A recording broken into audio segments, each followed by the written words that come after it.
Funding for The Audit, Black Women in Leadership, Post-George Floyd, is brought to you in part by Grand Victoria Foundation and generous Chicagoans like you.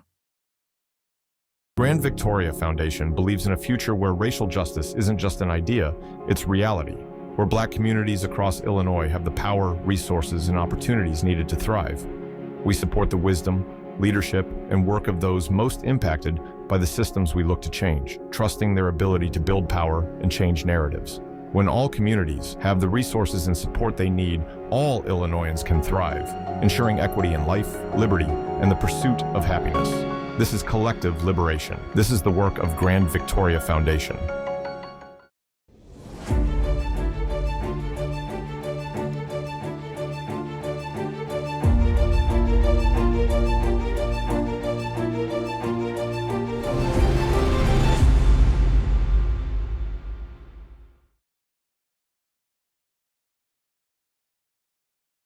I'm Tracy D. Hall, and this is The Audit. Chapter 2, The Big Pushback. From late 2020 to 2021, corporations were pushed to implement diversity in the workplace and hire diversity managers. Under heightened public scrutiny, they were compelled to prove their commitment to diversity on their website and in their marketing materials. By 2022, the hiring of Black and brown professionals had reached a high point. But was the old power structure in America really ready for this type of sweeping change? In time, the movement encountered widespread resistance, with many people showing increased resentment to newly implemented DEI policies, openly expressing that they were tired of talking about race and gender in the workplace, and claiming that racial inclusion in leadership was at odds with traditional business values and the notion of meritocracy. Despite the fact that many of the newly hired Black and brown leaders had credentials and experience that often far exceeded their predecessors. Black women, considered saviors just 2 years earlier, were now once again relegated to bearing the burden and vitriol of a country still unable to wrestle with its factual history of racism and wariness of women's leadership.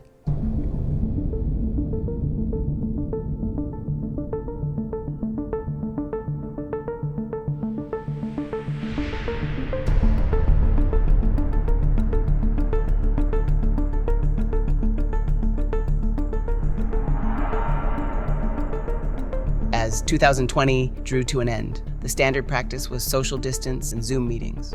Corporate America was busy running diversity training programs and listening tours. One thing became quite evident in the following years. Real systematic change would require entire corporate frameworks to be designed from the ground up. The work would be demanding. Talking about race in the workplace was a difficult subject that many did not want to engage in.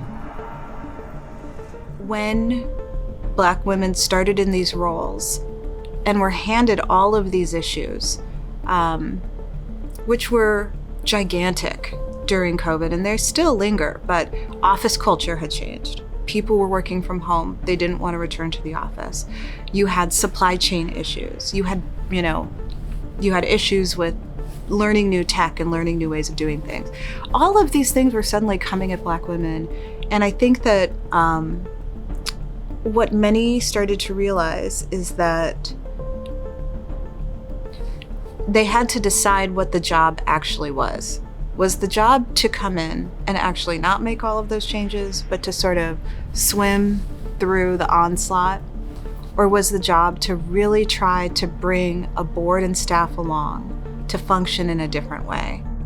But I don't think what we expected, though, from that movement was how lonely it was for those people, right? Because when they were elevated, it was oftentimes just them being elevated as the chief or whatever, trying to convince all their colleagues and all business leaders to buy into the movement, which ultimately became counterproductive because, like, as we see today, you start to dismantle these offices, and guess what? Diversity goes away because it was being upheld by single departments versus it being culturally a part of the DNA of organizations. And that's a big challenge. Because it's not just like you get a new person and then you adjust. That happens in every organization. But in order to really follow direction, you have to encounter a lot of resistance that, people may have at different levels.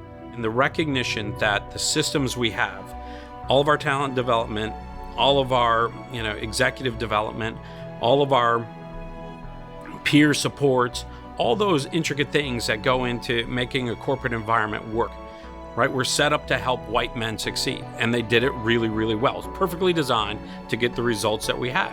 So now we brought more Black women into those environments and did not change any of the support structures.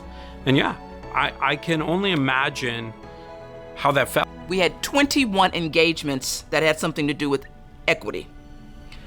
That was in 2021. In 2023, and in 2024, and into 25, we've had 3. First of all, this work is much harder to do than people realize. And when they are really starting to make some headway, the work is likely becoming more difficult, and people tend to back off from that. In order to do some of this work, you had to do internal work that would change. Now, I said I was an optimist, but there is a skeptical part of myself. And the skeptical part of myself says, when you start to involve money in our country, things change. And so a lot of the commitments that were made were from these very large organizations where they suddenly were going to invest financial capital into others. That's part of what started to raise the flag for folks that started to come after some of this work.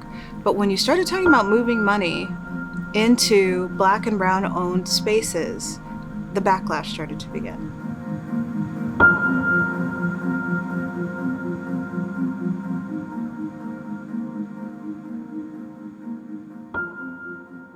It seemed like there was going to be a real movement within corporate America, and everybody was joining in and seeing how they could play their part, how their platforms needed to be used to address racial inequities that existed, right?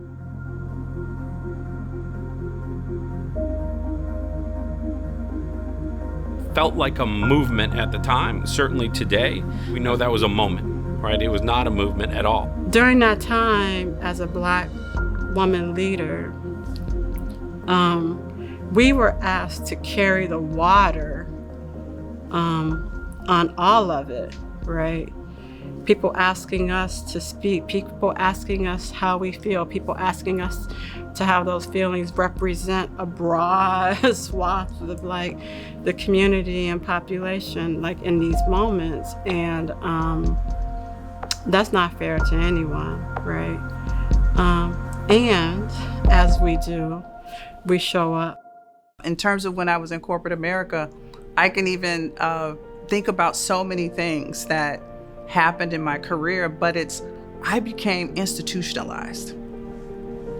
I was really good at navigating crazy. I was actually told that. They're like, you're actually really good at this, right? Because institutions have their values, their way of getting things done.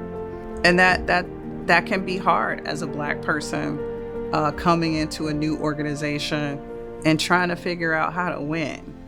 Many of us were asked repeatedly, so what are you going to do differently in this moment? And I can remember being asked that very clearly and saying, I'm not going to do anything differently because I've been doing it for many, many, many years, right?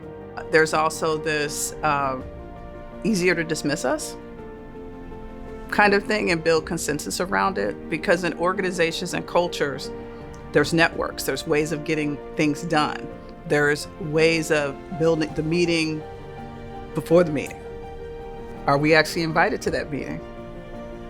Are people building allyship around us to work against us? My mother gave me the blueprint at a very young age, and she always taught me, like, they want you to be good, but never better than them, right? And so as a leader, I always position myself under other leaders who had the social capital, that I knew was good enough people to allow me to do my job, but I never had the main seat. You have to really get in touch with yourself if you're going to do serious work around building an anti-racist organization.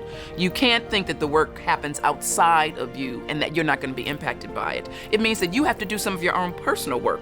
And so maybe this is a part of yourself you're not in touch with. Most people aren't. Why? Because if you're part of the majority population, you don't have to be in touch with it.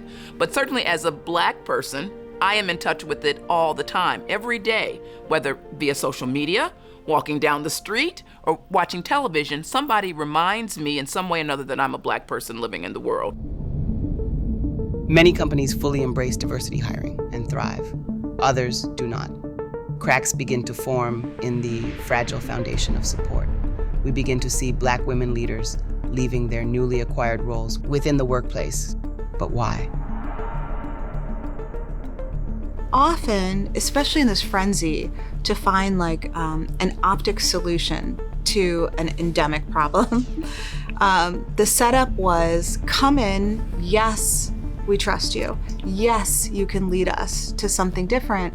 And then when you actually tried to execute on that, you were told that that wasn't part of your responsibilities, or you were undercut from people who reported to you, or, you know, there was a range of backlash that could happen at any level of an organization. And it always came down to like your qualifications, or like what your job was, or the culture you created, or all of those things.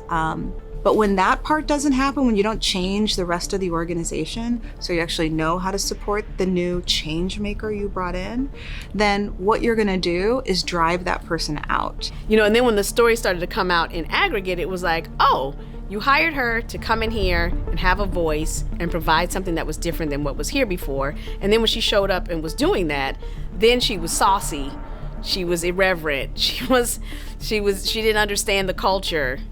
She was combative, you know, so all these things that you see your counterparts doing were being read in a different lens.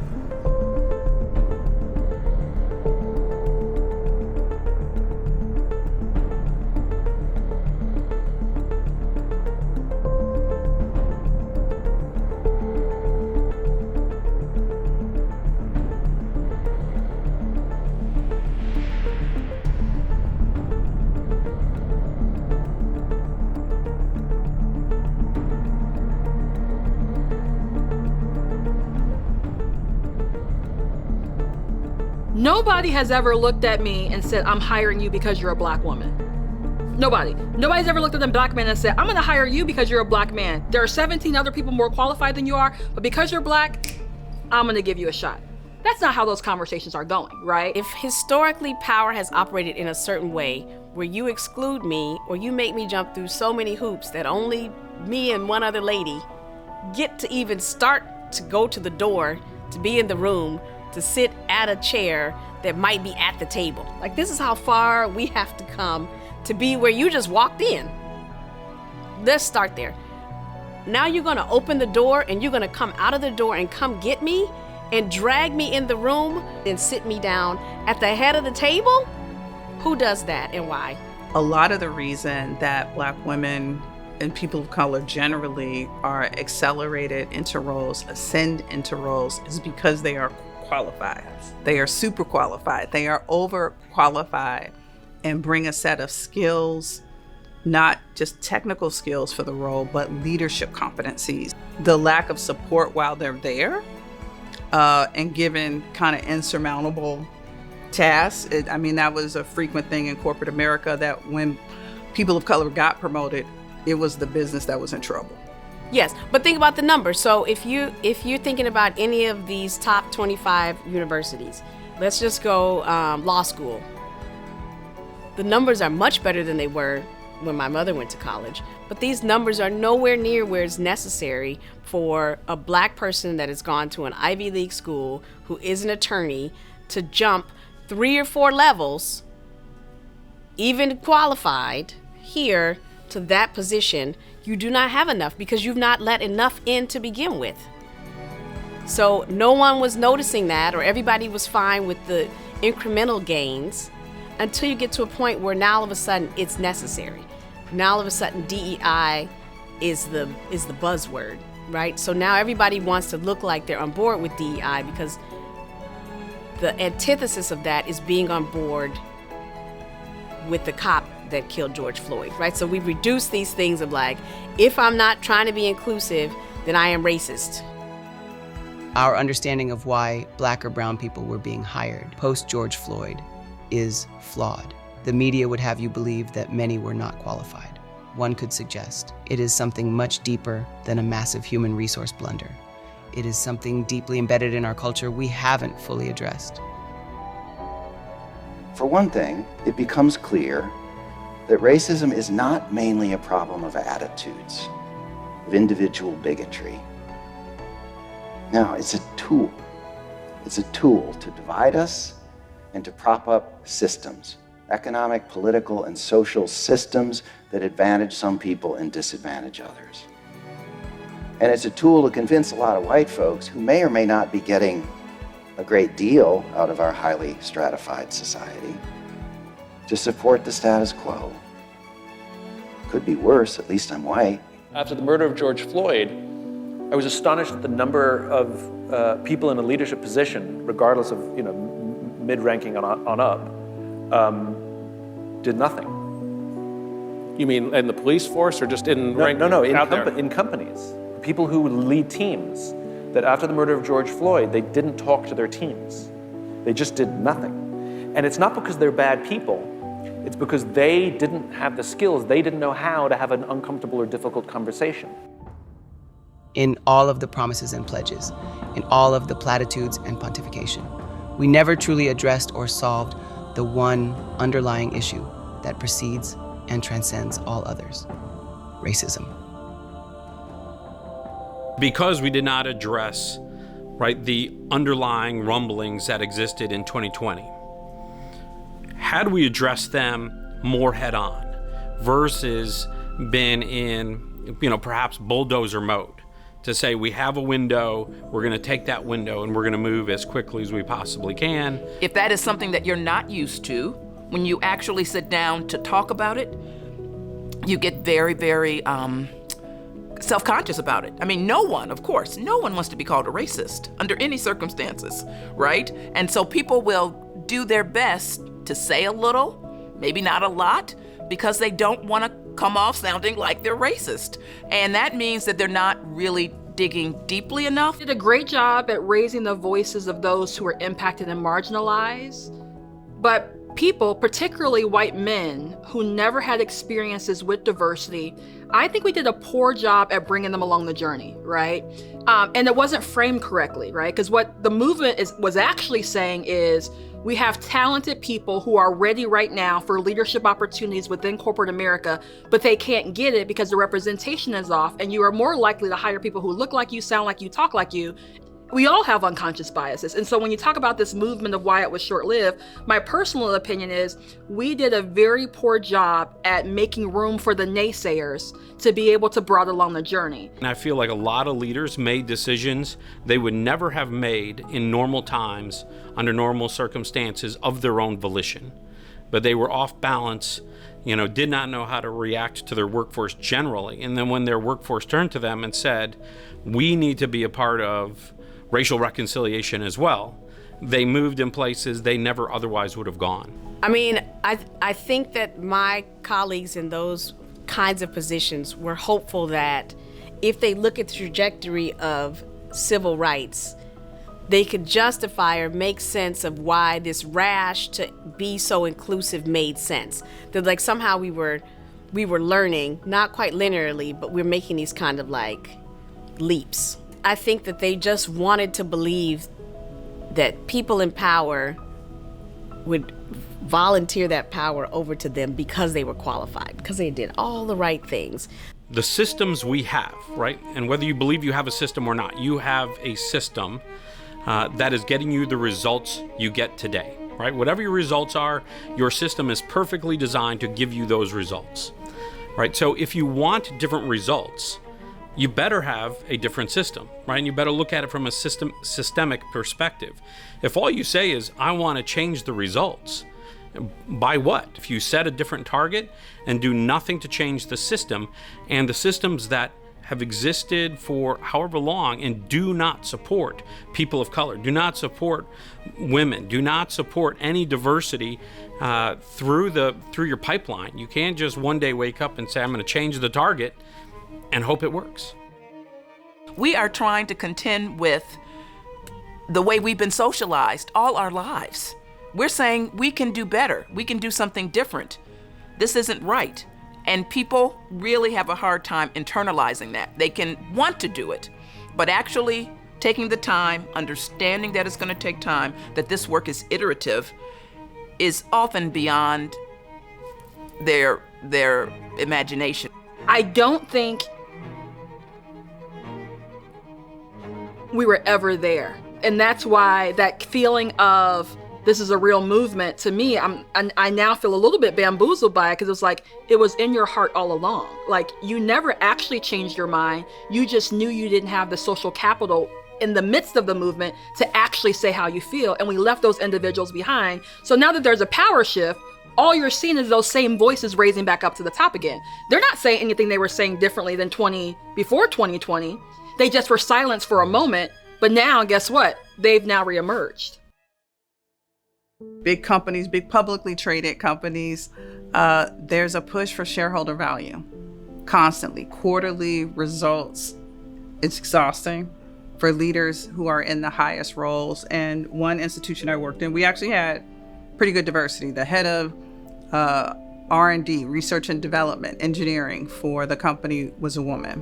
The head of global procurement, the money, was a Black woman. The highest ranking Black woman in the organization was terminated because of what was happening with shareholders in the public. And I went to her office to console her, because she always supported me in any initiative in the company.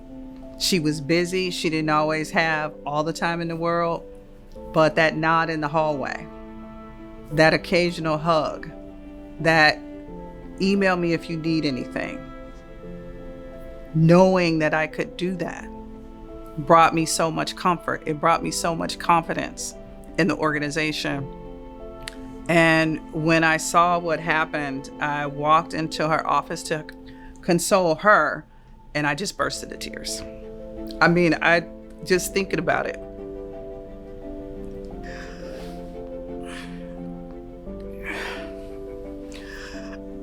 Because representation matters.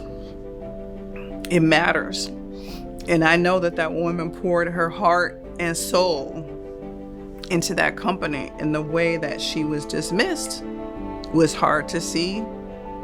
I felt like a company that actually supported people of color, that actually supported women, that helped them grow and be in roles that were unprecedented, was dismissed.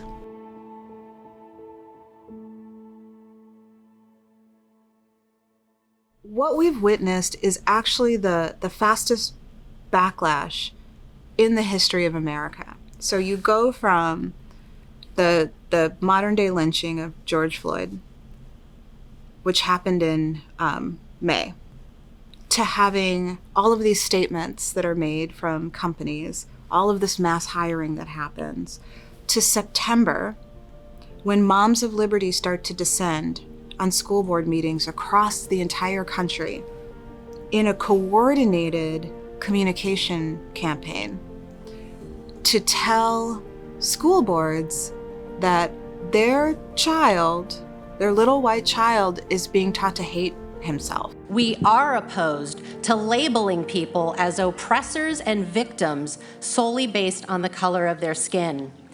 Parents, beware of terms like social justice, diversity, equity, inclusion.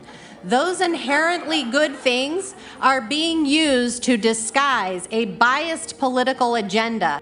Going from the moment of actually self-reflection as a country of ways that we can all do differently, do better. We switched to a thoughtful, well-executed fear campaign. Suppress classroom lessons about racism and slavery. The Times reporting on nearly a dozen Republican-led states seeking to ban or limit how the role of slavery and the pervasive effects of racism can be taught. These are the most robust standards in African American history, probably anywhere in the country. The new guidelines require middle school students be taught, quote, how slaves developed skills, which in some instances could be applied for their personal benefit. An idea Vice President Kamala Harris in Florida Friday lambasted. How is it that anyone could suggest that in the midst of these atrocities, that there was any benefit to being subjected to this level of dehumanization? By 2023, the economy has tightened. Many of those hired in 2020 are the first to be let go. The temperament in the country has changed. Not only are we not addressing the issue of race, many other movements are underway. And as we will soon find out, diversity, equity, and inclusion, DEI, will take on an entirely new definition in the coming years. We have taken a meat cleaver to DEI already in the underlying bill. The unfinished work is Amendment 314, which I've offered, which ends all DEI funding. Often referenced as DEI hires. It will simply mean unqualified, many times used as a derogatory statement. DEI is being equated to lowering standards, right? And that there's not enough talent with the standards required for positions, and so people without standards are accelerated into those positions. That was never my experience. I implore people that if their initial reaction to DEI is that means lower standards, why do you think that?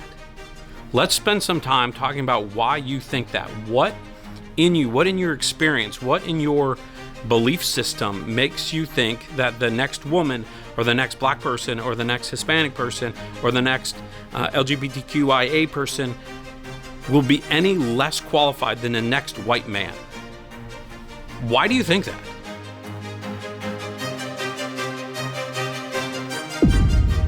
Next time on The Audit.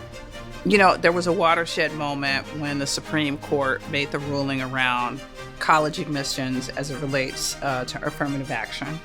I think that was the nail in the coffin. But for every one of those stories, you also have stories of companies, the Jamie Dimons, right, that are standing firm and saying, you know, we get real business value because of the work that we do. A lot of this it's about power. Dismantling the government is about power. Billionaires running our government is about power. And when we think about this movement of DEI, because it's about power and control and corporate greed, they were going to position themselves in whatever way to win. There's not a zero-sum game. There is enough for us all. Tumultuous present, uncertain future.